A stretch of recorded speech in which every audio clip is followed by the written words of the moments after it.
as you can see. Hello, Dan I'm Smith playing here. Daytime I Monsters. directed this film back in, well, it feels like a century ago. Yeah. The studio asked me to provide a commentary track for the DVD release. Alright, so this is basically another game I got off PlayStation Plus. The ship's velocity react. Played, of course, by actor Jonathan Digby. Went on to some minor roles after this. Such a shame. I thought from day one this guy's got leading man written all over his face. Of Gravoria. Probably shouldn't have had Dick draw his weapon when he was talking about peas. Well, maybe one day we'll go back and CG it into a sandwich or something instead. Ha! Just kidding. And this is what people pay to see. A no-name middle-aged B-list actor duking it out with stuntmen in costumes. Such stunning choreography. Now the extras in those robot suits really knew how to take a punch. Oh, literally. I told Jonathan not to hold back. Give it all to him. Kick him in the nuts and bolts. And I know what you're thinking, but don't worry. We handled it responsibly. We made them all sign waivers not to sue for injuries.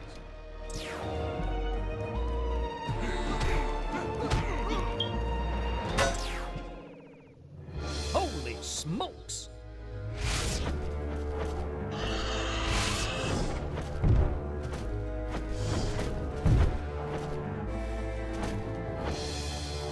If I land squarely on that grain silo, I should survive this fall unscathed. Well, I shouldn't say this now, but you could actually see the strings if you squinted hard enough.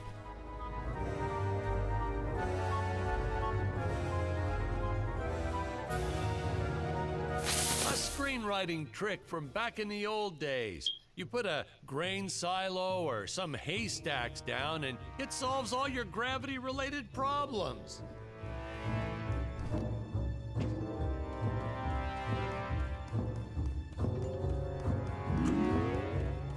Alright, this is pretty cool.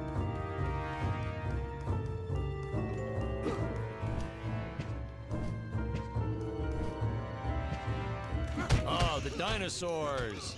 You just don't see quality stop motion like this anymore, do you? Someone actually sat there and moved them, frame by frame.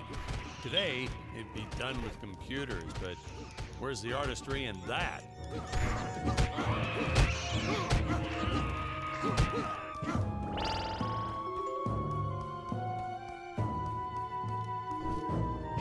hell are those things?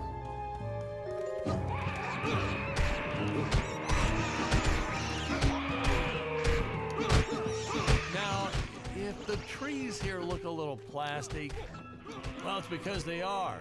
I took them from the set of my last film, Vampire Island 2.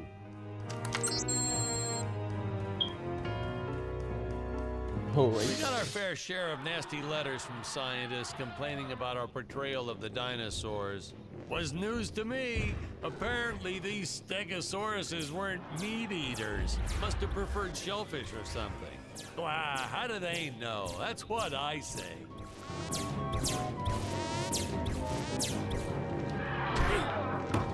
Okay.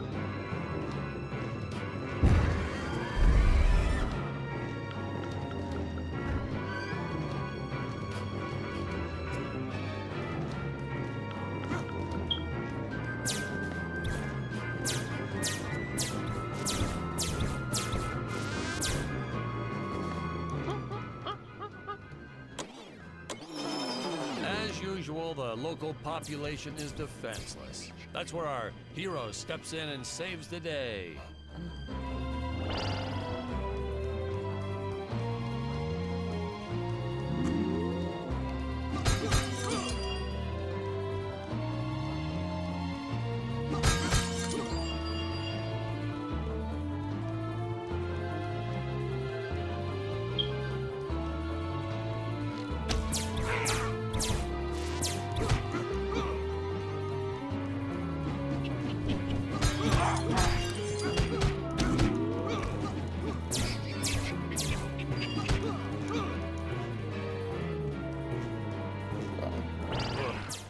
pretty cool. Jonathan through a lot shooting this film.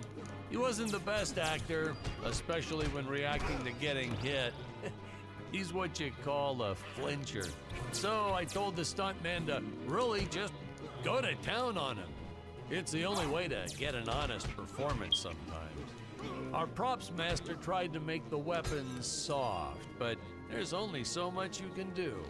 Lucky for us, Dick's entire body was covered in that How spacesuit. curious. That thing was a Dissolved into what appears lifesaver to when be it came to hiding gold. bruises. You'll notice the gold disappears when Dick touches it. We had a deleted scene that explained he's actually teleporting it back to his ship. It's funny, no one ever questioned how Dick was able to walk around with an infinite amount of gold on him.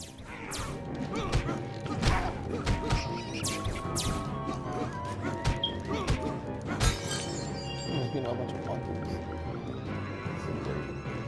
We had to redo these shots. Our first attempt was kind of a disaster. We tried using real apes, thought it'd cut down on the costume budget a bit. But have you ever tried working with apes? They are the worst actors ever. They don't sit still for a moment, and the second you take your eyes off of them, they're flinging their feces all over the place. Jonathan refused to work with them after he got well, let's just say that he had to take more than a couple of showers one day. You know, you never forget the smell of monkey poo. We steam cleaned the studio top to bottom. Still never got rid of it entirely. All through the rest of the shot, we kept finding those little surprises hiding inside various props. Boy, were those the days. These commentaries hilarious.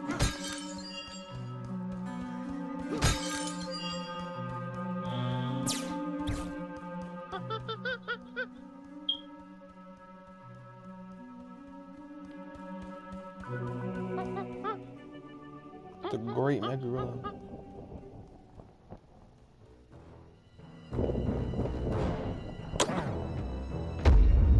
Some really top-notch stop-motion effects, huh?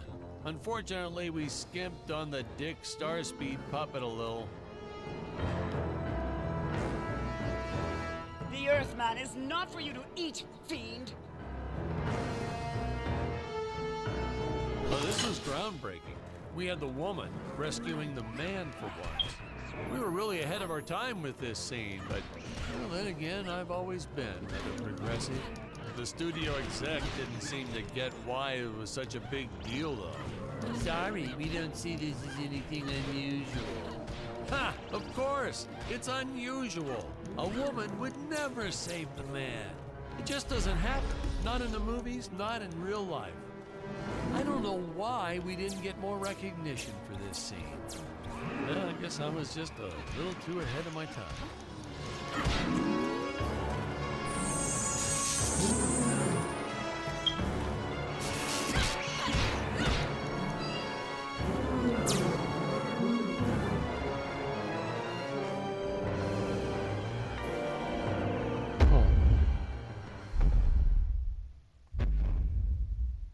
Thank you for saving me, strange woman. What is your name? I am the Nova. Do not question my motives. Just be happy that you are still alive.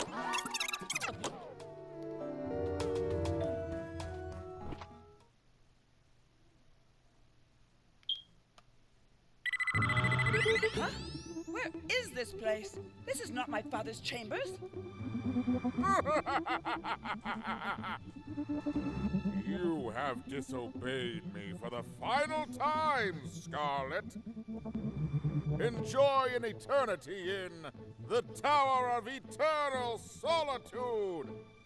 For all eternity! The old fool did not notice I am wearing my jetpack. How do I use it?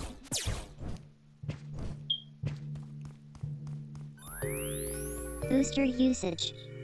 Jump. Wait. Wait. Use booster. Survive deadly fall.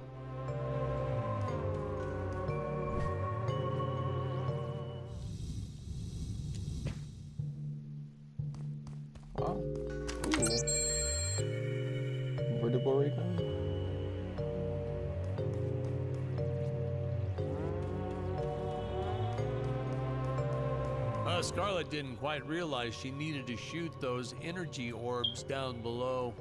Keep in mind, Stacy was doing this on a soundstage, okay?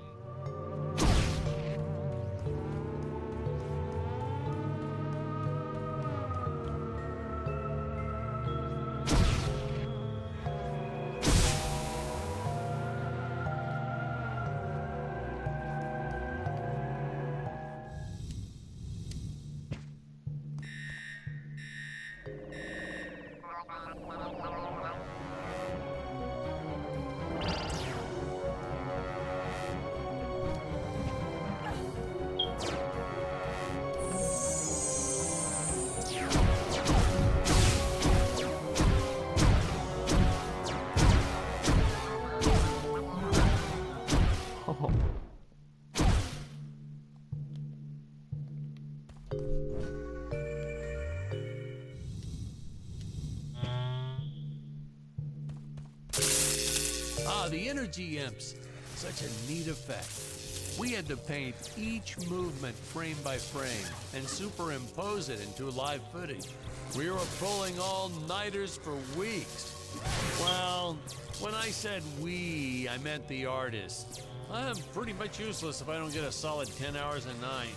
But they were at it forever. They had to redo it all because I accidentally told them red instead of blue the first time. Artists. Ooh, the fearless sea monster, always patrolling the shore, eagerly awaiting for his next meal.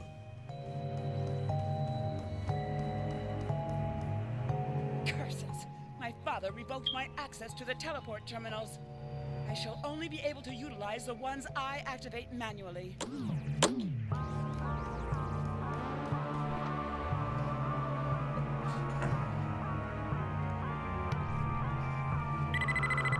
Alright, let's go.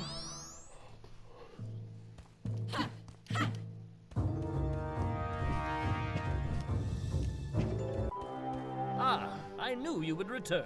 Puny Earthman, you shall help me overthrow the Emperor. Why would you turn against your own father? How do I know I can trust you? Oh, this scene. This is practically Shakespeare in outer space. Just as the entire planet does.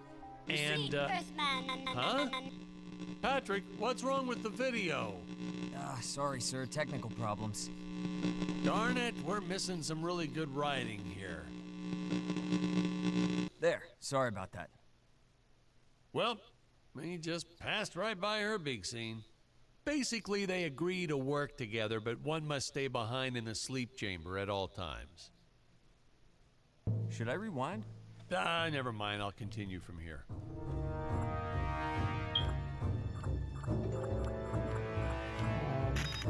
Here's the dude.